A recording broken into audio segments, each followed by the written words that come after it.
Mahitaji ya juu ya umeme ya nchi yetu mwaka 2017-18 ilikuwa ni megawati 1045. Megawati ni wingi wa umeme, megawati 1045.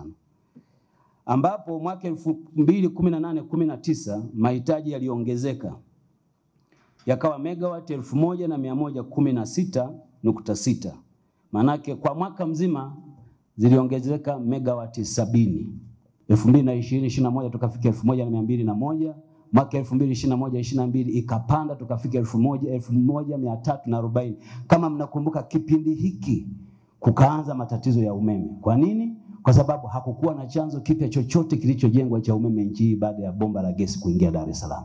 Lakini mtakumbuka mwaka 2017-18 serikali ilipiga matarajio, ikaona uwezekano wa mahitaji ya umeme kuongezeka utakuwa mkubwa, tutafute chanzo kimoja kitakachojenga ili tuondokane na matatizo ya umeme. Mtakumbuka hapa ndo tukaanza kujenga bwawa la Mwalimu Nyerere, kwa sababu tulivyo project tukaona huko tunakoenda tutakutana na matatizo.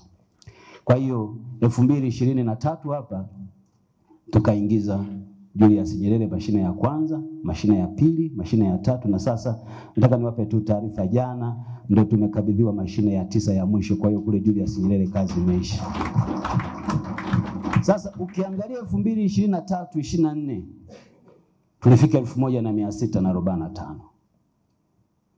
Mwaka huu mwezi wa pili tumerekodi kwa mara ya kwanza megawati 1908. Sasa jedwali moja wapo liko hapa nililiandaa, hili ndio litawasaidia zaidi na nadhani baadaye tutawapatia muweze kuliona. Mtaona msambao ulivyo. Jamani, kwenye uchumi unaokuwa ongezeko la nishati ya umeme la 15%, karibu 16 kwa mwaka ni rekodi ambayo haipo hapa Afrika. Jaribuni kuangalia nchi yoyote ambayo mahitaji yake yanaongezeka kwa kasi kubwa ya namna hii. Na hii haitokei kwa bahati mbaya, inatokea kwa sababu moja tu. Serikali yetu kwa miaka 4 hii imefanya kazi kubwa ya kuifungua nchi, na kwa kweli mnyonge mnyongeni, haki yake mpeni. Rais wetu, mwenyekiti wetu ametufanyia kazi kubwa sana kwenye sekta ya nishati.